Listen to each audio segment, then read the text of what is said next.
آخر کے اس جلسے کے مہمان خصوصی حضرت مولانا سید محمد جعفر مسعود حسنی ندوی ناظر عام ندوۃ العلماء لکھنؤ یو پی سے ملتمس ہوں کہ حضرت والا تشریف لائیں اور اپنے نصیحانہ کلمات سے ہم سامعین کے دلوں کو محسوس فرمائیں۔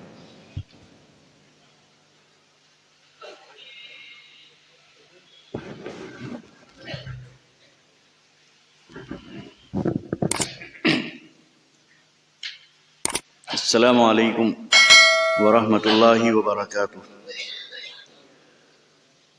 بسم اللہ الرحمن الرحیم، الحمد للہ رب العالمین، والصلاة والسلام علی سید المرسلین محمد وآلہ وصحبہ اجمعین ومن تبعہم بإحسان ودعا بدعوتہم الی یوم الدین، اما بعد فاعوذ باللہ من الشیطان الرجیم، بسم اللہ الرحمن الرحیم۔ یا ایہا الذین آمنوا ان تتقوا اللہ یجعل لکم فرقانا، وقال ومن يتق الله يجعل له مخرجا ويرزقه من حيث لا يحتسب ومن يتوكل على الله فهو حسبه، وقال إنه من يتقي ويصبر فإن الله لا يضيع أجر المحسنين، صدق الله العظيم۔ محترم حضرات اور عزیز طلباء، یہ میرے لیے بڑی مسرت کی بات ہے کہ جامعہ فرقانیہ کے اس دستار بندی کے پروگرام میں شرکت کی سعادت حاصل ہو رہی ہے۔ ہم شکر گزار ہیں مولانا عاصم اقبال ندوی صاحب کے اور ان کے برادر اکبر مولانا جاوید اقبال صاحب ندوی کے کہ انہوں نے آپ حضرات سے ملنے کا اور آپ حضرات کے سامنے اپنی کچھ گزارشات رکھنے کا یہ موقع عطا فرمایا۔ بات کرنے سے پہلے میں ایک حدیث قدسی آپ کو سنانا چاہوں گا تاکہ ہم اپنی نیتیں بھی درست کر لیں، اور یہاں پر بیٹھنا اس نیت کی بدولت ہمارے لیے باعث اجر بھی ہو، باعث رحمت بھی ہو، باعث برکت بھی ہو اور باعث ثواب بھی ہو۔ اللہ تعالیٰ فرماتا ہے کہ وجبت محبتی للمتحابین فیہ والمتزاورین فیہ والمتجالسین فیہ والمتبادلین فیہ، کہ میری محبت واجب ہو گئی ان تمام لوگوں کے لیے جو میری وجہ سے، میری خاطر، میری نسبت سے آپس میں ایک دوسرے سے ملتے ہیں، ایک دوسرے کے ساتھ بیٹھتے ہیں، ایک دوسرے پر خرچ کرتے ہیں، ایک دوسرے کی زیارت کرتے ہیں۔ اب آپ دیکھیے، ہم اور آپ یہاں ایک دوسرے کے ساتھ بیٹھے ہیں، ایک دوسرے سے مل رہے ہیں، ایک دوسرے کو دیکھ رہے ہیں، ایک دوسرے پر خرچ بھی کر رہے ہیں، کیونکہ اس پروگرام پر خرچ بھی ہوا ہوگا۔ تو اگر ہم اللہ کے لیے یہ کام کر رہے ہیں، یعنی آپ کا آنا بھی اللہ کے لیے، میرا بولنا بھی اللہ کے لیے، اور ان حضرات کا خرچ کرنا یہ بھی اللہ کے لیے، تو ہم میں سے ہر شخص اللہ کی محبت کا حقدار ہو گیا، اور جو اللہ کی محبت کا حقدار ہو گیا، کیا اس کو جہنم کی آگ چھو سکتی ہے؟ کیا جہنم کے قریب سے بھی وہ گزر سکتا ہے؟ کیا ایسا ممکن ہے کہ جنت کے بجائے جہنم کا فیصلہ اس کے لیے کر دیا جائے؟ یہ تو اللہ کی محبت کے بالکل خلاف ہے۔ اللہ کی محبت کا تقاضا تو یہ ہے کہ اس پر انعامات کی بارش ہو، اللہ کی رحمتیں نازل ہوں، اس پر برکتیں نازل ہوں، اس کے ساتھ خیر کا فیصلہ ہو۔ تو یہ حدیث ہر وقت ہمیں ذہن میں رہنی چاہیے۔ ہم اپنے کسی بھی مسلمان بھائی سے ملیں تو یہ سوچ کر ملیں کہ یہ اللہ کے لیے مل رہے ہیں۔ اللہ کے لیے ملنا، اللہ کے لیے خرچ کرنا، اللہ کے لیے محبت کرنا، اللہ کے لیے نفرت کرنا، اللہ کے لیے کسی کے یہاں آنا اور جانا، اللہ کے لیے کسی کی دعوت قبول کرنا، اللہ کے لیے کسی کو دعوت دینا، یہ سب اللہ تعالیٰ کی محبت کا حقدار بنا دیتا ہے۔ بہرحال ابھی مولانا جاوید اقبال صاحب ندوی دامت برکاتہم نے مدارس کی اہمیت، مدارس کی ضرورت مدارس کی افادیت اور خاص طور پر موجودہ حالات میں جو مدارس کا کردار ہے دین کو تحفظ فراہم کرنے کے لیے اور علم کی دولت سے آراستہ کرنے کے لیے اور ایک صحیح مسلمان بنانے کے لیے مدارس کی جو اہمیت اور ضرورت ہے اس پر انہوں نے بڑی اچھی روشنی ڈالی ہے۔ میں نے آپ کے سامنے قرآن کریم کی یہ چند آیتیں پڑھی ہیں۔ آپ اگر غور کریں تو ان آیات میں لفظ تقوی سب میں آیا ہے۔ اسی تقوی کو سامنے رکھتے ہوئے ان آیات کی روشنی میں آپ حضرات کے سامنے کچھ عرض کرنے کی کوشش کروں گا۔ یہاں پر جو حضرات ہیں ان کا تعلق مدارس سے بھی ہے، ان کا تعلق اسکولوں سے بھی ہے، ان کا تعلق ملازمتوں سے بھی ہے، ان کا تعلق کاشتکاری سے بھی ہے، ان کا تعلق صنعت اور حرفت سے بھی ہے۔ مختلف میدانوں سے تعلق رکھنے والے اشخاص یہاں جمع ہیں۔ قرآن کریم کی یہ آیات جو میں نے ابھی آپ کے سامنے پڑھی ہیں سب کے لیے ان میں رہنمائی ہے۔ ان آیات میں سب کو مخاطب کیا گیا ہے، کسی بھی میدان سے تعلق رکھنے والا ہو، کسی پیشے سے تعلق رکھنے والا ہو، زندگی کے کسی شعبے سے اس کی وابستگی ہو، ان آیات کو اگر وہ سامنے رکھے گا تو ہمارے سارے مسائل حل ہو جائیں گے۔ خاص طور پر اس وقت ہمارے ملک کی جو صورتحال ہے، نفرت کی دیواریں جتنی اونچی کی جا رہی ہیں اور دشمنی کی کھائیاں جتنی گہری کی جا رہی ہیں اور تعصب کی آندھی جتنی تیز چل رہی ہے اور اس کو تیز سے تیز تر جو کرنے کی کوشش کی جا رہی ہے، ان حالات میں اگر کوئی چیز اور ان حالات میں کہ دین کی دعوت دینا ایک جرم بن گیا ہے، ایک گناہ ہو گیا ہے اور وہ کام اتنا مشکل ہو گیا ہے کہ اب لوگ اس کا تصور کرنے سے بھی گھبرانے لگتے ہیں، خوف محسوس کرنے لگتے ہیں۔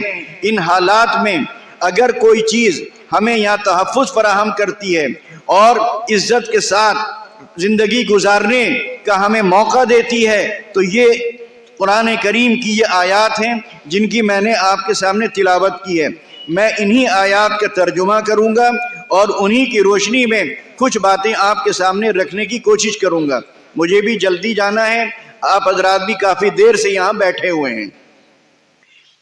پہلی آیت جو میں نے پڑھی اس میں اللہ تعالیٰ فرماتا ہے یا ایھا الذین آمنو، اے ایمان والو۔ یہ نہیں کہا گیا ہے کہ اے انسانوں کو مخاطب نہیں کیا جا رہا ہے، انسانوں میں اس طبقے کو مخاطب کیا جا رہا ہے جو اللہ پر ایمان رکھتا ہے، اس کے رسول پر ایمان رکھتا ہے، اس کی کتاب پر ایمان رکھتا ہے، آخرت پر ایمان رکھتا ہے، مرنے کے بعد دوبارہ اٹھائے جانے پر ایمان رکھتا ہے، برزخ کی زندگی پر ایمان رکھتا ہے، اعمال کے تولے جانے پر ایمان رکھتا ہے، پھر حساب و کتاب کے بعد جنت میں جانے یا دوزخ میں جانے کا جو فیصلہ ہوگا اس پر ایمان رکھتا ہے۔ ان کو مخاطب کر کے کہا جا رہا ہے۔ ہم آپ سوچ سکتے ہیں کہ جب ہم مومن ہیں، ہم صاحب ایمان ہیں، تو اب ہم سے کیا کہنے کی ضرورت، اب ہم سے کیوں کسی اور چیز کا مطالبہ کیا جا رہا ہے؟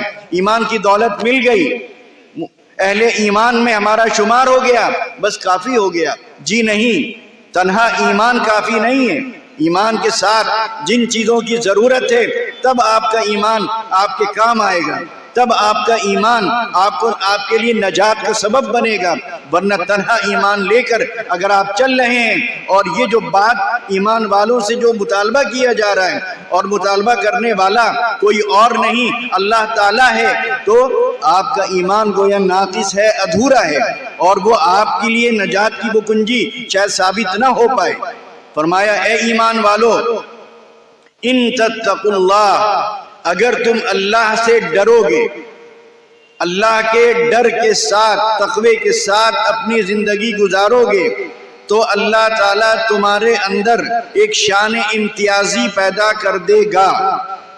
ٹھیک، دوسری آیت میں کہا گیا، سورہ یوسف کی آیت ہے، اِنَّهُ مَن يَتَّقِ وَيَصْبِرْ، کہ جو تقوی کی زندگی گزارے گا اور صبر سے کام لے گا تو اللہ تعالیٰ اچھی زندگی گزارنے والوں کو ضائع نہیں کرتا۔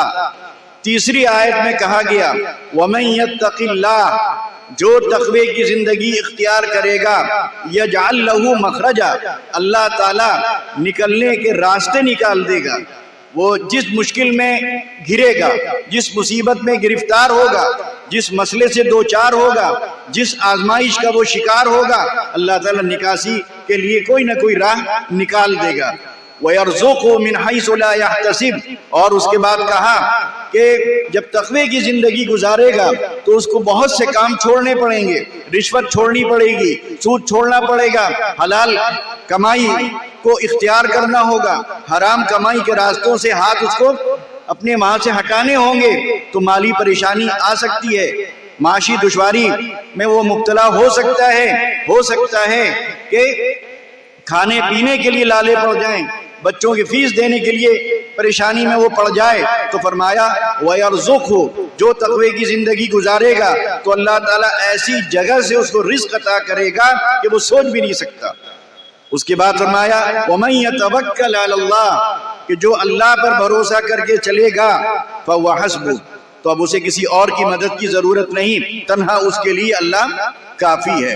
یہ تین آیتیں میں نے آپ کے سامنے قرآن کریم کی مختلف جگہوں سے میں نے آپ کے سامنے پڑھی ہیں، اور جیسا کہ میں نے عرض کیا کہ تینوں میں تقوی آیا ہے، اور اگر قرآن کریم کا آپ مطالعہ کریں تو جا بجا تقوی کا مطالبہ ہے۔ یا ایھا الذین آمنوا اتقوا اللہ حق تقاتہ، یا ایھا الذین آمنوا اتقوا اللہ وقولوا قولا سدیدا، یا ایھا الذین آمنوا اتقوا اللہ، اس طرح آپ کو تقوی تقوی تقوی بہت جگہ ملے گا۔ تو آخر قرآن کریم میں بار بار تکرار تقوی کی کیوں اس کی ضرورت پیش آ رہی ہے؟ تو معلوم ہوا تقوی بڑی اہمیت رکھتا ہے۔ یہ تقوی ہم سمجھتے ہیں کہ صرف نام ہے ڈرنے کا، ایسا نہیں ہے۔ اللہ میاں کوئی ڈرنے کی چیز نہیں ہے، اللہ میاں کوئی ایسی چیز نہیں کہ آپ خوف زدہ ہو جائیں، اللہ کا نام آئے تو آپ کانپ جائیں، آپ خوف محسوس کرنے لگیں، آپ گھبرانے لگیں، آپ ڈرنے لگیں، آپ بھاگنے لگیں، ایسا نہیں ہے۔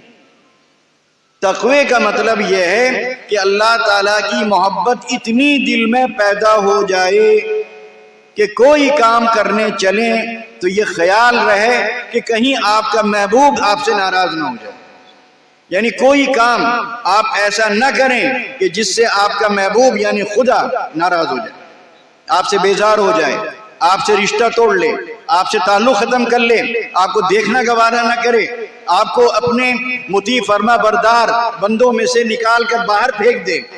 یہ ڈر، اور واقعی اگر سچی محبت ہوتی ہے، جس نے سچی محبت کی ہے، چاہے وہ کسی سے بھی کی ہو، ماں سے کی ہو، باپ سے کی ہو، بیوی سے کی ہو، محبوبہ اور معشوقہ سے کی ہو، آپ اگر تاریخ کو دیکھیں کتنی ایسی مثالیں ملیں گی کہ لوگوں نے تخت چھوڑ دیا اپنی محبوبہ کی خاطر، اپنی معشوقہ کی خاطر حکومت چھوڑ دی انہوں نے۔ دسیوں مثالیں آپ کو ملیں گی کہ تخت چھوڑا، اقتدار چھوڑا، حکومت چھوڑی، کرسی چھوڑی ایک عورت کی خاطر۔ تو اللہ تعالیٰ سے اگر محبت ہے تو آپ کو نہ سماج کی پرواہ ہوگی، نہ حالات کی پرواہ ہوگی، نہ گھر والوں کی پرواہ ہوگی، نہ ماں، نہ باپ، نہ بیٹا، نہ سسر، نہ ساس، نہ سالہ، نہ سالی، کسی کی پرواہ نہ ہوگی۔ آپ کو صرف پرواہ ہوگی تو کس کی ہوگی؟ اپنے محبوب کی ہوگی، کہ وہ ناراض نہ ہو، باقی دنیا ناراض ہو جائے، دنیا چولہے بھاڑ میں جائے۔ کیا حیثیت دنیا کی؟ اسی دنیا کو اسی نے پیدا کیا ہے، اگر وہی ناراض ہو گیا تو دنیا کے بھی آپ نہیں رہیں گے۔ تو اس دنیا کو پانے کے لیے بھی آپ کو اس کو راضی کرنا ہے، اس دنیا کو حاصل کرنے کے لیے بھی آپ کو اس کو خوش کرنا ہے۔ تو اللہ تعالیٰ کی محبت دل میں اتنی پیوست ہو جائے، اتنی جگہ بنا لے، اتنی مضبوط ہو جائے کہ کوئی کام کرنے چلیں تو یہ خیال رہے کہ وہ اللہ ناراض نہ ہو جائے، وہ کام اللہ تعالیٰ کو ناراض کرنے والا نہ ہو۔ اب اگر آپ کی زندگی اس خیال کے ساتھ گزرے، اللہ کی اس محبت کے ساتھ گزرے، اللہ کے اس ڈر کے ساتھ گزرے، اللہ کی ناراضگی سے بچتے ہوئے گزرے، تو گویا آپ پکے سچے مسلمان ہیں۔ اب آپ ایک نمونہ ہیں، اب آپ ایک مثال ہیں۔ اب جہاں پر آپ ہوں گے، جیسا کہ میں نے پہلی آیت میں ترجمے میں کہا کہ جب کوئی مسلمان، کوئی صاحب ایمان اس طرح کی زندگی گزارتا ہے تو اللہ تعالیٰ اس میں ایک شان امتیازی پیدا کر دیتا ہے، یعنی وہ شخص دوسروں سے الگ نظر آتا ہے۔ کیونکہ یہ جو کہا گیا کہ تقوی کے ساتھ، اب یہ تقوی اگر آپ کے اندر پیدا ہو گیا تو یہ تقوی ہر جگہ آپ کو نمایاں رکھے گا، ہر جگہ آپ کو ممتاز رکھے گا، ہر جگہ آپ کی ایک الگ پہچان وہ دوسرے کے سامنے لائے گا۔ تقوی کا تعلق ایسا نہیں ہے کہ اس کا تعلق صرف مسجد سے ہے، صرف نماز سے ہے یا عبادات سے ہے۔ تقوی تو یہ شان امتیازی، ایک پہلے اس کی مثال میں آپ کو دیتا ہوں، 2 مثالیں دیتا ہوں، اس سے آپ کی سمجھ میں آ گئی یہ تقوی ہوتا کیا ہے اور یہ شان امتیازی کیا ہوتی ہے۔ ابھی جاوید بھائی نے ذکر کیا سید احمد شہید رحمت اللہ علیہ کا۔ سید احمد شہید رحمت اللہ علیہ جب اپنی فوج لے کر افغانستان پہنچتے ہیں تو کئی مہینے ان کی فوج وہاں پڑاؤ ڈال کر رہتی ہے، اور جیسا کہ آپ جانتے ہیں کہ فوج میں بوڑھے نہیں ہوتے ہیں، فوج میں بچے نہیں ہوتے ہیں، فوج میں جوان ہوتے ہیں، اچھی غذا استعمال کرنے والے ہوتے ہیں، صحت مند ہوتے ہیں، طاقتور ہوتے ہیں، ان کے اپنے جسمانی جذبات ہوتے ہیں، جسمانی تقاضے ہوتے ہیں، اور ان میں فوجیوں میں سے اکثر وہ تھے جو شادی شدہ بھی تھے اور بیوی کو گھر میں چھوڑ کے گئے تھے اور مہینوں سے وہ وہاں رہ رہے تھے، بیوی سے دور تھے، اور کتنے ایسے تھے جو کنوارے تھے جن کی شادی نہیں ہوئی تھی، وہ بھی جوان، وہ بھی صحت مند، وہ بھی طاقتور، وہ بھی مضبوط۔ تو ایک صاحب نے سڑک پر چلتے ایک فوجی کو ہاتھ پکڑ کر یہ پوچھا اس سے کہ یہ بتائیے کہ آپ کے ساتھ جو فوجی آئے ہیں کیا ان کی نظر کچھ کمزور ہے؟ انہوں نے کہا کہ ہم میں سے کسی کی نظر کمزور نہیں ہے، خوب اچھی طرح دیکھتے ہیں، دور تک دیکھتے ہیں۔ پھر انہوں نے ان سے یہ کہا کہ آپ یہ سوال کیوں کر رہے ہیں؟ انہوں نے کہا کہ اس لیے کر رہا ہوں کہ اتنے دنوں سے میں آپ کے ساتھ آئے ہوئے نوجوانوں کو دیکھ رہا ہوں، سڑک پر چلتے ہوئے دیکھ رہا ہوں، ہمارے علاقے کی خوبصورت جوان دوشیزائیں سڑک پہ چل رہی ہیں، بے پردہ چل رہی ہیں، اور یہاں حسن ہے، خوبصورتی ہے، جوانی ہے، رنگ ہے، سارا حسن و جمال ہے، لیکن اس کے باوجود بھی میں نے یہ دیکھا کہ ایک فوجی کی بھی نظر اٹھ کر ان پر نہیں پڑ رہی ہے۔ ہم نے یہاں بھی نوجوانوں کو دیکھا ہے، یہاں بھی ہمارے یہاں صحت مند لوگ ہیں، لیکن چلتے ہیں تو تکتے ہوئے چلتے ہیں، چلتے ہیں تو دیکھتے ہوئے چلتے ہیں، لیکن آپ کے ساتھ جتنے لوگ ہیں ایک بھی نظر اٹھا کر نہیں دیکھتا۔ تو میں یہی سمجھا کہ شاید دکھتا ہی نہیں ہے، حسن نظر ہی نہیں آ رہا ہے، جوانی نظر ہی نہیں آ رہی ہے۔ تو انہوں نے کہا کہ نہیں، یہ ہمارے امیر کی تربیت کا نتیجہ ہے، اور امیر کی تربیت کس نے کی؟ نبی علیہ الصلوۃ والسلام کی سیرت نے کی، احادیث نے کی۔ تو گویا یہ ہمارے اسلام کی تربیت کا نتیجہ ہے، یہ اسلام کی تعلیم کا نتیجہ ہے۔ ہم سے کہا گیا ہے کہ نظریں ہماری نیچی رہنی چاہیے، نامحرم پر نظر نہیں پڑنی چاہیے۔ تو دیکھیے یہ کیا تھا، چلتے ہوئے کیا وہ نہیں دیکھ سکتے تھے؟ کون ان کو وہاں دیکھ رہا تھا؟ لیکن اللہ دیکھ رہا تھا۔ اللہ کی ناراضگی کا ڈر تھا جس نے ان کی نظریں نیچی رکھی، اور وہ آدمی یہ سوال کرنے پر مجبور ہوا کہ آخر آپ کیوں نہیں دیکھ رہے ہیں؟ تو معلوم ہوا کہ اللہ کا ڈر ہمیں روک رہا ہے۔ یہ ہے شان امتیازی، الگ پہچان، الگ شناخت۔ ایسا ہی ایک واقعہ ہمارے ہی محلے میں ایک صاحب تھے اقبال چشتی، انتقال ہو گیا۔ وہ کرکٹ کے بڑے اچھے کھلاڑی تھے، یو پی کرکٹ ٹیم میں بھی وہ کھیلے ہیں۔ وہ اسپورٹس ہاسٹل میں کوچنگ میں تھے، تو وہاں جو کھانا ہوتا تھا، مختلف ہندوستان کے مختلف صوبوں سے کرکٹ پلیئرز آئے ہوئے تھے، کھانا سب کھاتے تھے، وہ بھی کھاتے تھے۔ انہوں نے بتایا کہ ایک دن کیا ہوا، میں کھانا کھا کے جب نکل رہا تھا تو ایک خاتون جو برتن مانجتی تھی اور کھانا سرو کرتی تھی، انہوں نے مجھ کو الگ لے جا کر یہ پوچھا کہ کیا آپ مسلمان ہیں؟ غور کیجئے گا شان امتیازی کیا چیز ہوتی ہے۔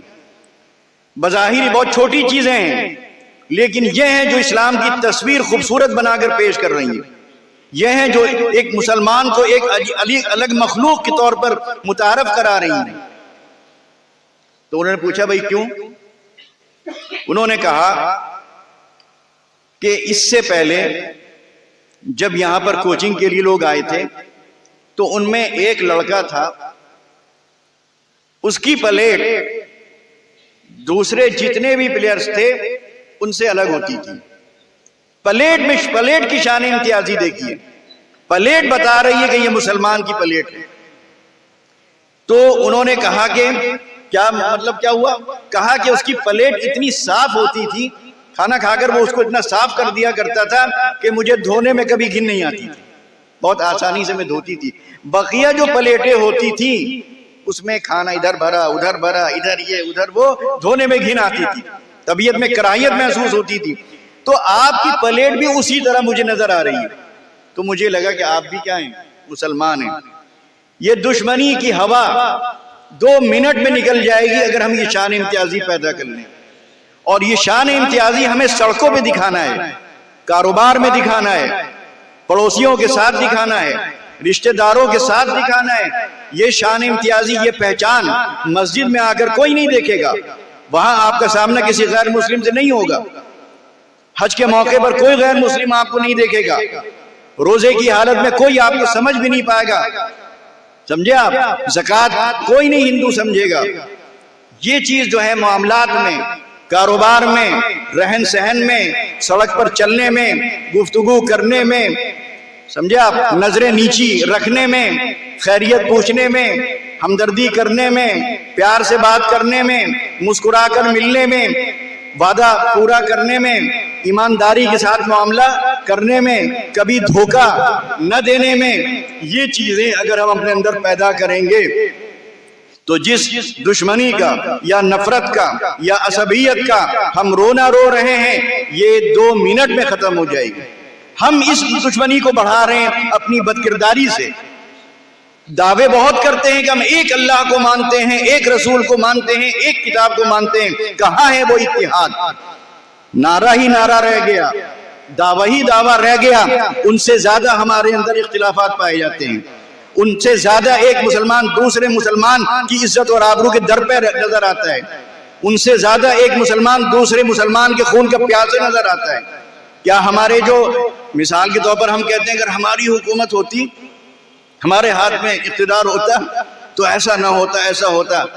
دیکھ لیے وقف بورڈ کو، دیکھ لیے حج کمیٹی کو، دیکھ لیے اپنے پڑوسی پاکستان کو، دیکھ لیے، ہے تو آپ کے ہاتھ میں سب. وقف بورڈ کو کون بیچ رہا ہے؟ مسجد کا متولی مسجد کو کون فروخت کر رہا ہے؟ قبرستان کو کون بیچ رہا ہے؟ کیا ہمارے یوگی جی آ کے بیچ رہے ہیں؟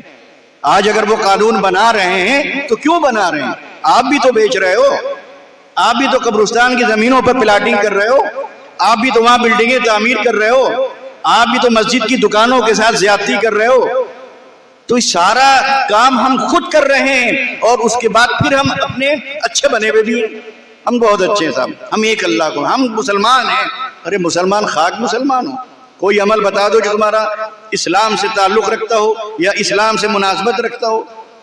آپ خود سوچئے کتنے اللہ کے بندے ایسے ہیں. ایک مثال دیتا ہوں قاری صدیق صاحب باندھوی کی. ان کے علاقے کے غیر مسلم ان پر قربان تھے. اگر نفرت مذہب سے ہوتی تو سب سے زیادہ مذہبی انسان سے ہونی چاہیے تھی. ان سے وہ غیر مسلم محبت کر رہا ہے تو معلوم نفرت مذہب سے نہیں ہے. آپ دیکھیں کتنی مسجدیں ایسی ہیں کہ ہماری ہندو بہنیں وہاں پھکوانے کے لیے آتی ہیں. اگر مذہب سے نفرت ہوتی، مسجد سے چڑ ہوتی، ایک ہندو خاتون وہاں پر پھکوانے کے لیے نہ آتی. وہ تو آپ کی عظمت کے قائل ہے، وہ سمجھ رہی ہے کہ آپ کے قرآن میں تاثیر ہے، وہ سمجھ رہی ہے کہ آپ قرآن کریم کی آیات اگر پڑھ کر پھونکیں گے اس کے بچے کے سر کا درد دور ہو جائے گا. اس کو نہ نفرت قرآن سے ہے، نہ نفرت حدیث سے، نہ نفرت مسجد سے ہے، نفرت ہم سے اور آپ سے ہے اور ہمارے اور آپ کے کردار سے ہے. ریبریلی میں ایک مدرسہ ہے ضیاء العلوم، وہاں پر گاؤں میں آگ لگی.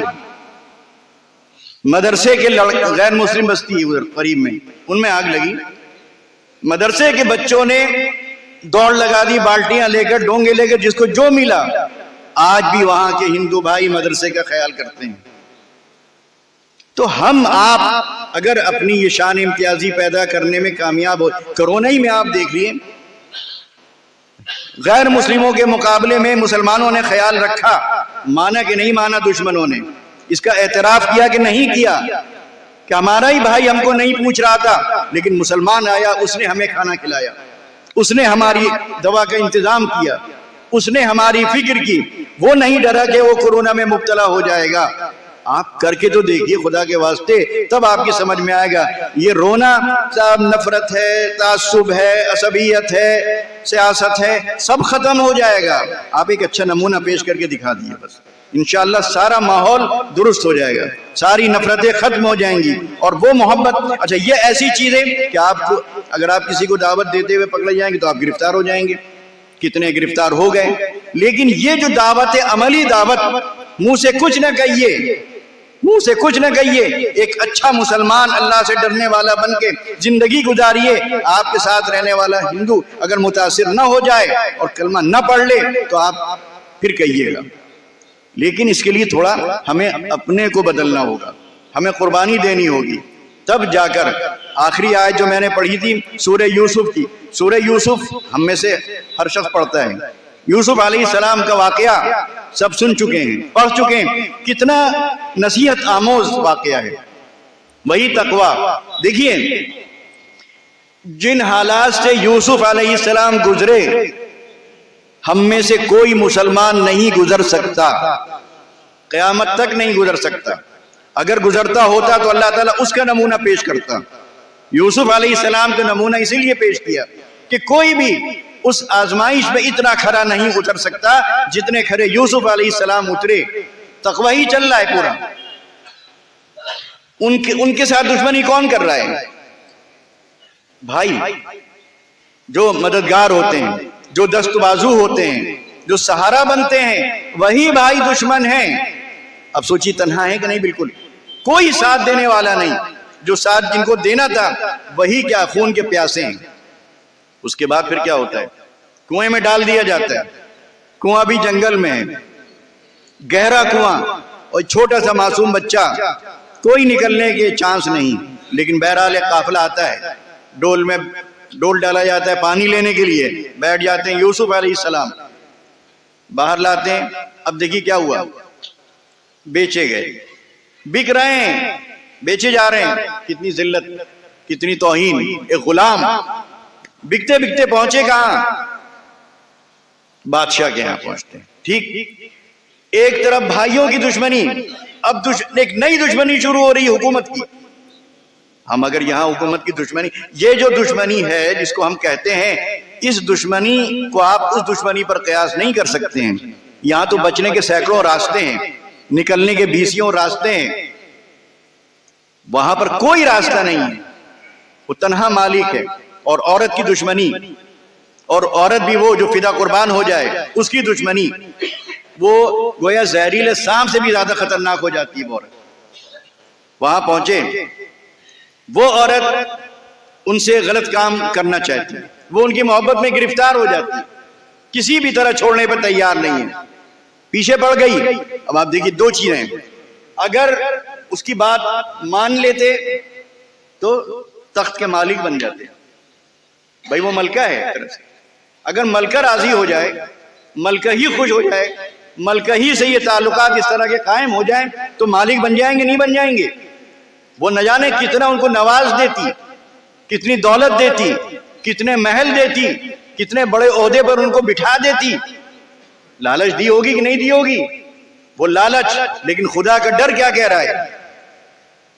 وہ بھی جوان ہے، وہ بھی جوان ہے، اور وہاں کوئی پوچھنے والا نہیں ہے، کوئی اعتراض کرنے والا نہیں ہے، کسی کا ڈر اور خوف نہیں ہے۔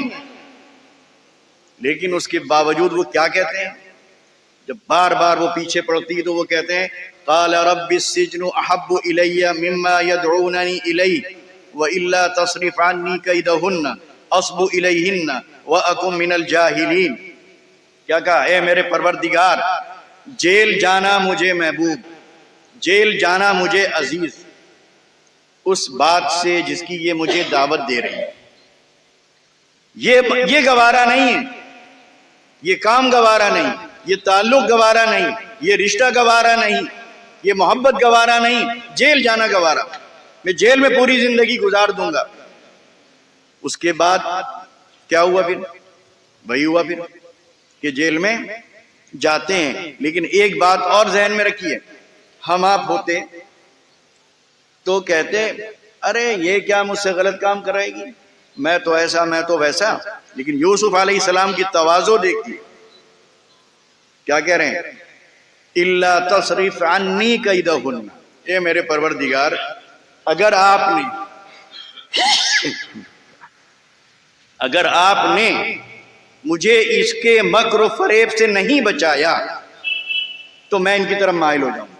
انسان جوان شیطان لگا ہوا ہے، میں خود سے نہیں بچ سکتا، یعنی گویا آپ ہی ہیں جو مجھے بچائیں گے۔ تو یہ ایک نمونہ ہے، اپنے اوپر ناز نہیں ہونا چاہیے، اپنے علم پر، اپنے ایمان پر، یعنی تقوی کے امتحان میں پورے اتر رہے ہیں، لیکن تقوی کی نسبت اپنی طرف نہیں کر رہے ہیں۔ یہ نہیں کہہ رہے ہیں کہ میں اتنا متقی ہوں کہ میرے پاؤں نہیں ڈگمگا سکتے، میں اتنا متقی ہوں کہ میں نظر اٹھا کر اس کو دیکھ بھی نہیں سکتا، یہ سب نہیں کر رہے ہیں، کوئی دعویٰ نہیں کر رہے ہیں کہ نہیں بہت بڑا امتحان ہے، اگر تو ہی مجھے ان کے مکر و فریب سے بچا لے تو شاید میں بچ جاؤں، ورنہ نہیں بچ پاؤں۔ تو اللہ تعالیٰ بچاتا ہے، لیکن جیل میں جاتے ہیں، صبر پہ صبر ہو رہا ہے، اس صبر کا پھر نتیجہ کیا نکلتا ہے کہ خزانوں کے مالک بنتے ہیں، خزانوں کے مالک بنتے ہیں، اور جو شرمندگی کا جو لیبل لگا تھا، جو الزام لگا تھا، وہ دھلتا ہے، وہ لیبل ہٹتا ہے، اور پوری دنیا ان کا اعتراف کرتی ہے ان کی پاک بازی کا اور ان کی پارسائی کا، ان کی دینداری اور ان کے تقوی کا۔ یہ ہے تقوی۔ کہاں سے چلے وہ دشمنی؟ گھر کی بھی دشمنی سہ رہے ہیں، حکومت وقت کی بھی دشمنی سہ رہے ہیں، ہم آپ کتنی دشمنی سہ رہے ہیں؟ اگر دیکھا جائے تو کوئی دشمنی نہیں ہے، کوئی دشمنی نہیں ہے۔ ہم لوگوں کی غلط حرکتیں ہیں، غیر قانونی کام ہیں، غیر دستوری کام ہیں، غلط جگہوں پر ہم نے بہت سے کام کیے، کاغذات اپنے درست نہیں رکھے، اس وقت سرکار دوسروں کی تھی، کام چل گیا، لیکن آج پھنسے۔ اب آپ اس کو دشمنی کہیے، کچھ کہیے، لیکن ذرا اس دشمنی کا جو موجودہ چل رہی ہے، اس دشمنی کا، اس مصر کی اس حکومت کی دشمنی کا آپ موازنہ کیجئے تو زمین آسمان کا فرق نظر آئے گا۔ اور پھر اپنے گھر کی دشمنی، اپنے بھائیوں کی دشمنی، لیکن انہوں نے سب گوارا کیا، بس اللہ کو ناراض نہیں کیا۔ نتیجہ یہ نکلا کہ سب کچھ ان کے ہاتھ میں آ گیا۔ تو اگر ہم بھی اپنی زندگی اسی طرح گزاریں گے اور ہر جگہ مسلمان نظر آئیں گے، سڑکوں پر، پارکوں پر، ٹرینوں پر، ایک مثال دیکھیے، آپ نے دسیوں چیزیں ایسی ہوتی ہیں کہ خود آدمی کو تجربات ہوتے ہیں لیکن آدمی غور نہیں کرتا۔ بھائی میں بھی سفر کرتا ہوں بس پر، ٹرین پر بھی دسیوں بار ایسا ہوا، اور آپ میں سے ہر شخص کو تجربہ ہوا ہوگا۔ مثال ایک، آپ بیٹھے ہوئے ہیں، دو آدمی کی سیٹ ہے، ٹھیک، ایک آدمی آیا، ٹھیک ہے، اس کے یہاں پر وہ بنا ہوا ہے، اوم بنا ہوا ہے، جو بھی نشان بنا ہوا ہے، وہ آیا، دو آدمی کی سیٹ ہے، ارے یہ چاہیے تو مطلب جو لفظ بھی بولتے ہیں ہم لوگ، جس طرح وہ ہمارے لیے بولتے ہیں ویسے ہم بھی تو بولتے ہیں، اور اگر کچھ کہتے ہیں تو ہم بھی تو کاندو واندو کہتے ہیں، ان کو نہیں کہتے ہیں، تو ہمیں انہیں کیا فرق ہے بھائی؟ وہ ہمیں برا جب وہ ہم کو کہتے ہیں تو ہمیں برا لگ جاتا ہے، اور ہم اپنی نجی مجلسوں میں ان کو صبح شام کہتے رہتے ہیں تو ذرا بھی خیال نہیں آتا ہے۔ تو جب وہ آیا تو ہم نے اچھا یہ تو وہ ہے، ذرا اور پھیل کے بیٹھ گئے۔ اب وہ شخص آپ کے بارے میں کیا اثر لے گا، اور اس کے مقابلے میں وہ شخص جو آیا، اتفاق سے وہ پہلے سے بیٹھا ہوا ہے سیٹ پر، اب آپ آئے، ٹھیک، اس نے کیا کیا؟ آئیے مولانا صاحب بیٹھیے۔ وہ ہندو ہے، آپ کو جگہ دے رہا ہے، خود کھسک کے بیٹھ رہا ہے، آپ خود اپنے دل پر ہاتھ رکھ کے بتائیے آپ کے دل میں اس کی عزت بڑھے گی نہیں بڑھے گی؟ آپ جب بھی اس کا ذکر کریں گے اچھا کریں گے نہیں کریں گے؟ اور وہ آپ نے جو اس کے ساتھ معاملہ کیا پھیل کے بیٹھنے کا، اب وہ آپ کا جہاں ذکر کرے گا تو کس حیثیت سے کرے گا؟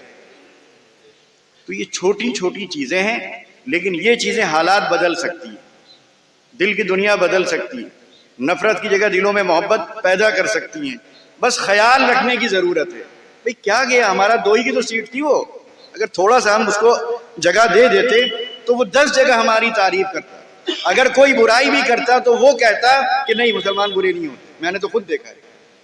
مولانا صاحب بیٹھے ہوئے تھے, میں گیا تو سیٹ خالی کر دی. کتنی بار آپ دیکھیں گے عورتیں کھڑی ہوئی ہیں, کوئی کھڑا نہیں ہوتا ہے. آپ کھڑے ہو جائیے, داڑھی ہے, مسلمان ہے, عالم ہے, مولوی ہے, ایک غیر مسلم ساڑی پہنے ہوئے ہندو کھڑی ہوئی ہے, عورت کھڑی ہوئی ہے, آپ اپنی سیٹ چھوڑ دیے اس عورت کے لیے.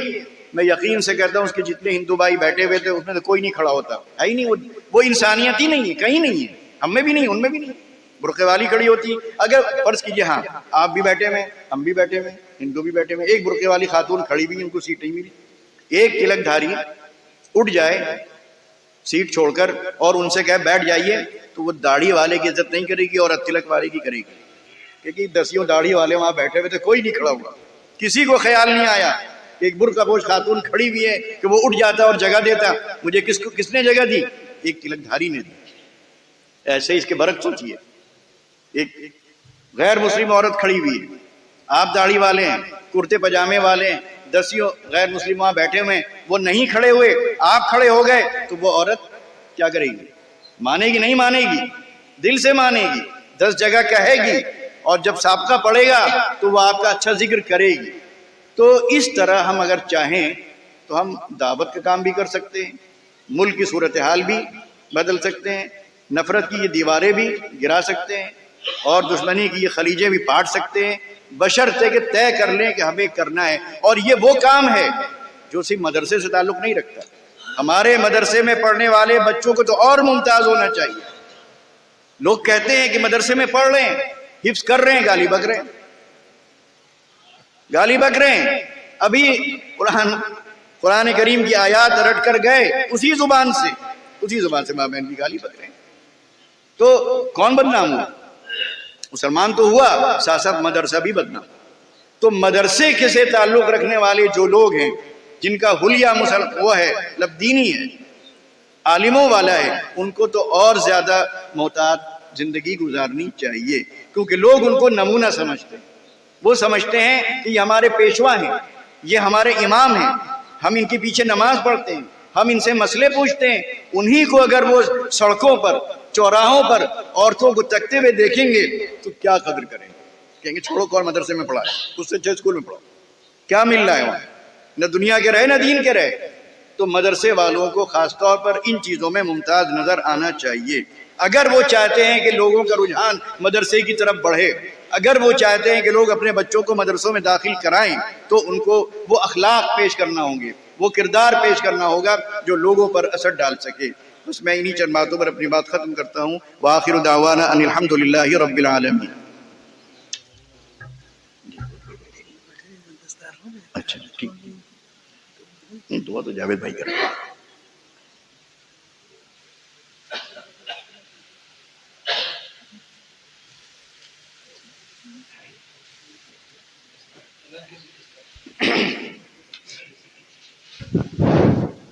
اب اس کے بعد وہ بچے جو فارغ ہوئے ہیں ان کی انشاءاللہ دستار ہوگی.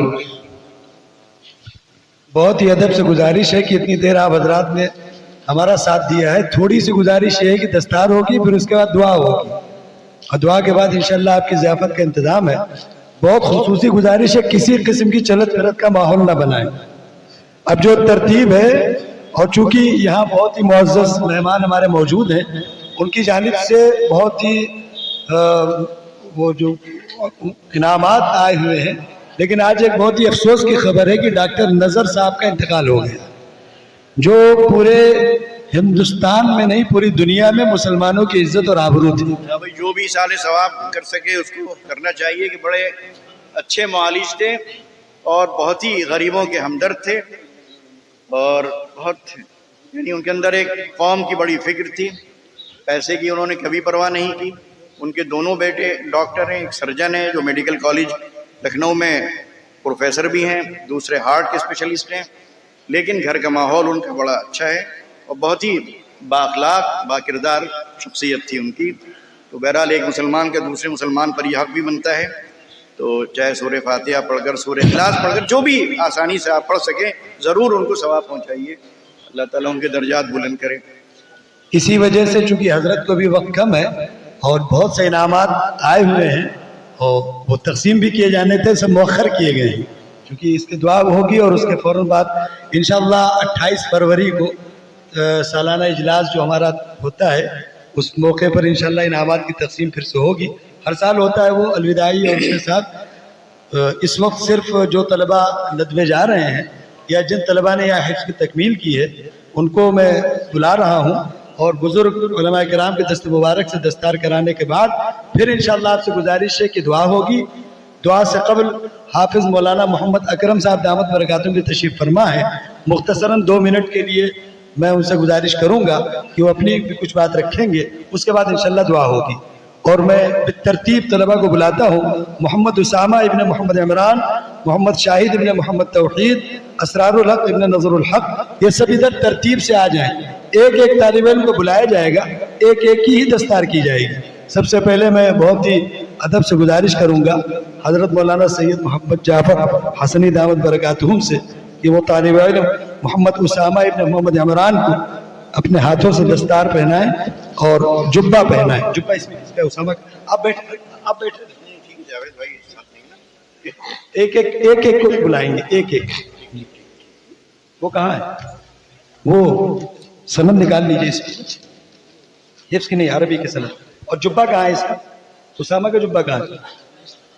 اسامہ کا جبہ اوپر ہے. ترتیب سے ہم کو جبہ نام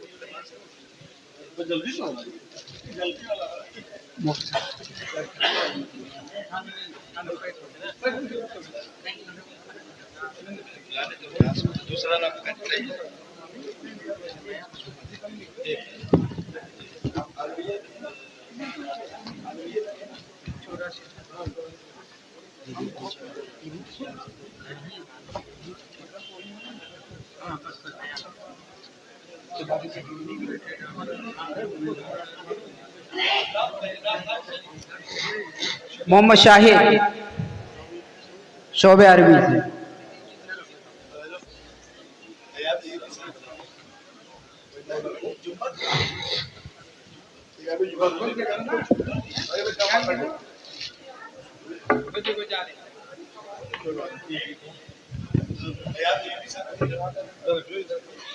ہم التماس کرتے ہیں جناب ایاز ایوبی ایڈوکیٹ صاحب سے کہ وہ بھی بچوں کی دستار میں ہاتھ لگا دیں.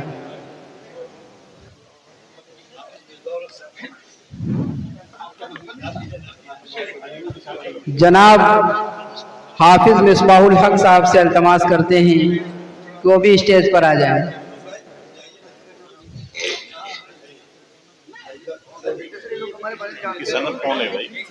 محمد اسرار الحق آئیں.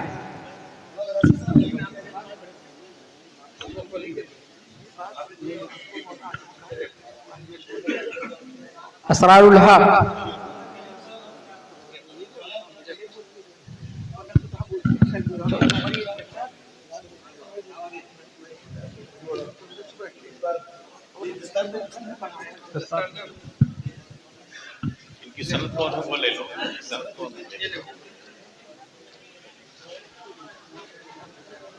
چھوٹا ہے نا وہ یہ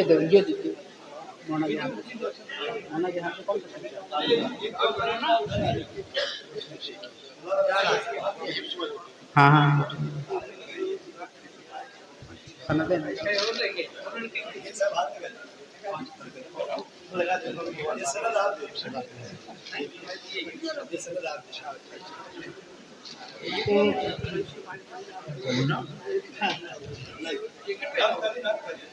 محمد حسان ابن حافظ شفیق احمد، محمد حمدان، محمد اسامہ ابن منا.